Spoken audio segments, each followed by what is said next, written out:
Halo semuanya, pada video kali ini saya akan membahas tentang hukum Coulomb dari materi fisika kelas 12 bab 1 tentang listrik statis. Oke.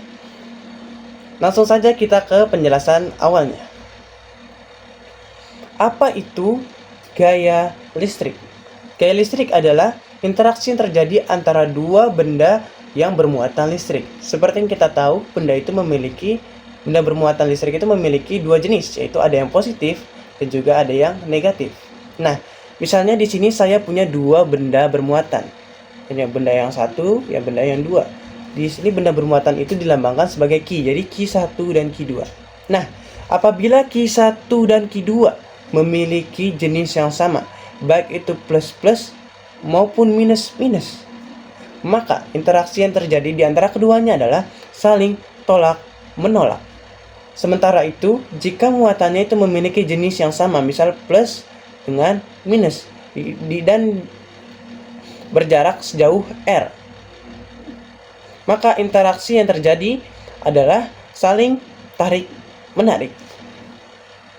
Nah, besarnya gaya listrik yang terjadi antara dua muatan itu bisa ditentukan menggunakan hukum Coulomb, yang rumusnya F sama dengan K dikali Q1 dikali Q2 per R kuadrat, di mana F-nya itu adalah gaya Coulomb, K-nya itu konstanta Coulomb yang nilainya 9 dikali 10 pangkat 9, Q1 Q2 adalah besarnya muatan, dan R adalah jarak antara muatan dalam satuan meter. Oke, langsung saja kita ke contoh soal. Nah, pada soal ini, pada titik-titik sudut dari sebuah segitiga sama sisi ditempatkan muatan-muatan listrik Q1 yaitu 1 mikrocoulomb positif, dan Q2 2 mikrocoulomb positif, dan Q3 4 mikrocoulomb negatif. Jika panjang sisi segitiga tersebut 30 cm, tentukanlah besarnya gaya yang bekerja pada muatan Q1. Jadi, kita cari besarnya gaya yang bekerja pada muatan Q1 yang ini. Oke, di sini kita punya tiga muatan, Q1, Q2, dan Q3.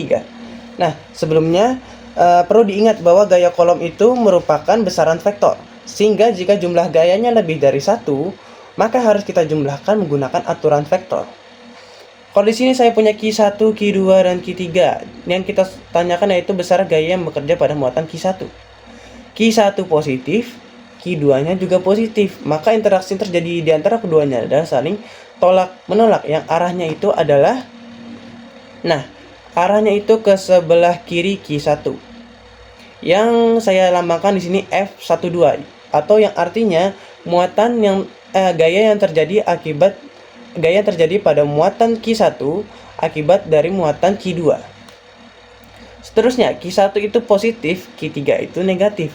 Maka interaksi yang terjadi di antara keduanya adalah saling tarik-menarik. Q1 menarik ke arah Q3. Di sini saya lambangkan F13. Nah, yang artinya gaya yang terjadi pada muatan Q1 akibat dari muatan Q3. Nah, setelah kita mencari F1 adalah F12 dan F13, kita cari resultannya. Pertama-tama kita bikin garis putus-putus terlebih dahulu mengikuti F13 dan F12. Nah, hasilnya seperti ini. Lalu kita tarik garis dari Q1 ke arah sini. Maka seperti inilah garisnya. Nah, garis merah ini adalah F1 atau gaya yang bekerja pada F1. Nah, di antara F13 dan F12 terbentuklah sebuah sudut di sini. Nah, sudut seperti ini.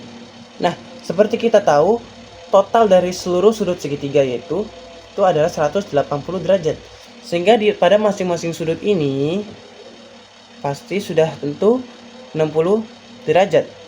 Kalau di sini 60 derajat, setengah lingkaran itu 180 derajat, maka 180 dikurang 60 hasilnya yaitu 120 derajat. Untuk apa kita gunakan 120 derajat ini? Kita gunakan pada rumus, yaitu rumus yang kita gunakan untuk mencari F1, yaitu akar dari F12 kuadrat ditambah F13 kuadrat ditambah 2 F12 dikali F13 dikali cos theta. Cos theta ini adalah 120 yang ini. Jadi rumusnya rumusnya jadi seperti ini. Cos 120 derajat. Nah, sekarang untuk mencari F12 dan F13 kita harus menggunakan rumus hukum kolom. Hukum kolom yang tadi sebelumnya yaitu F dikali K dikali Q1 dikali Q2 per R kuadrat. Nah, sebelum menghitung kita harus mencari informasi dari soal ini terlebih dahulu. Diketahui Q1 itu 1 mikrokolom. 1 mikrokolom itu dijadikan kolom jadi 10 pangkat min 6. 1 mikrokolom sama dengan 1 kali 10 pangkat min 6 kolom. 2 mikrokolom jadi 2 kali 10 pangkat min 6 kolom. Dan min 4 mikrokolom sama dengan min 4 dikali 10 pangkat min 6 kolom.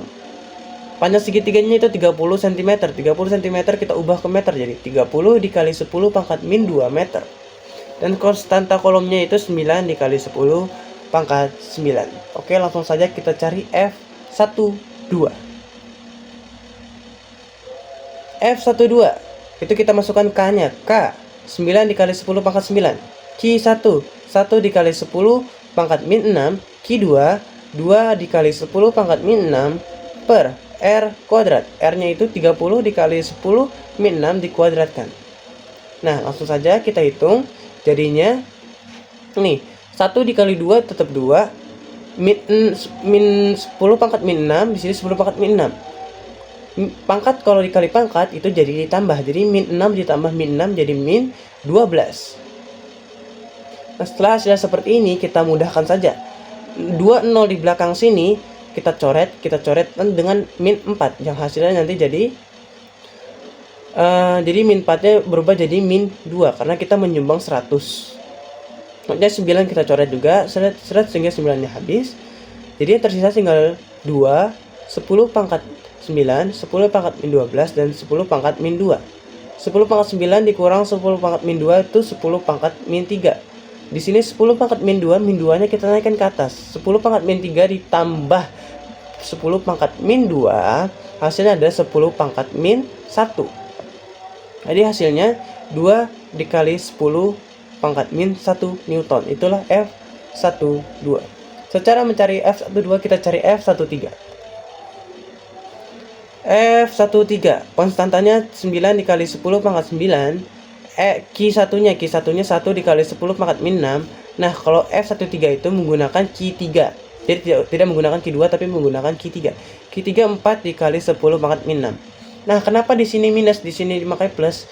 Dalam hukum kolom, minus itu hanya menunjukkan arah dari gayanya.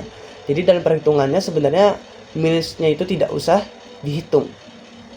Jadi di sini min 4 berubah jadi 4 dikali 10 min 6. R-nya itu 30 dikali 10 pangkat min 2 dipangkatin lagi 2. Kita jumlahkan seperti tadi. Nah, hasil jadi seperti ini. Kita coret-coret lagi seperti tadi. 002 di belakang 900 dicoret dengan min 4. Terus 9 kita coret dengan 9. Nah, seperti ini. Dan hasilnya tinggal 4. 9 dikurang 12 min 3. Min 3 ditambah 2 min 1. Jadi hasilnya 4 dikali 10 pangkat min 1 Newton. Itulah F13. Oke, setelah kita mencari F12 dan F13, maka selanjutnya yang kita cari adalah F1 dengan menggunakan rumus F total. Yang rumusnya sudah ada di sini, langsung saja kita substitusikan F12 dan F13. Nah, jadinya seperti ini. F1 sama dengan F12 dikuadratkan ditambah F13 dikuadratkan ditambah 2 dikali F12 dikali F13 dikali cos 120 derajat. Cos 120 derajat itu min 1 per 2. Di sini ada 2, di sini ada 2. Kita coret dua-duanya, seret. Nah, seperti ini. Di sini ada min, minnya kita ganti dengan plus, kita pindahkan ke sini. Di sini jadinya nanti min. Ya, langsung saja kita jumlahkan. Nah, ini kita pangkatkan 2 jadi 4 dikali 10 pangkat min 2. Di sini 4 ditambah 4 dipangkatin 2, 16, 10 min pangkat min 1 dipangkatin lagi 2, 10 min 2 dikurang 2 di sini tadi sudah kita coret dengan 2 di sini. Dan minnya sudah kita pindahkan ke depan.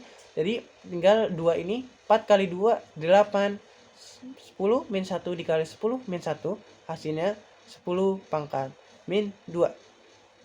Nah, di sini sudah enak nih. Semuanya di sini memiliki 10 pangkat min 2. Jadi kita jumlahkan saja angka depannya. 4 ditambah 16 20. 20 dikurang 8 12. Jadi akar 12 dikali 10 min 2.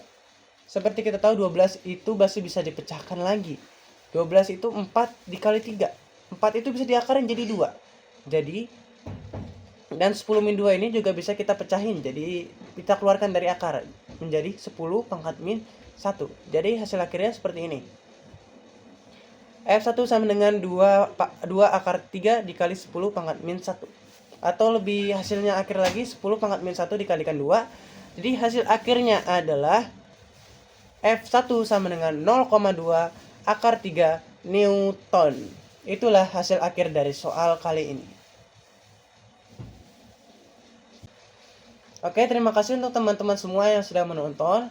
Mohon maaf apabila ada kesalahan atau sedikit kata-kata saya yang berbelit-belit tadi. Terima kasih dan sampai jumpa.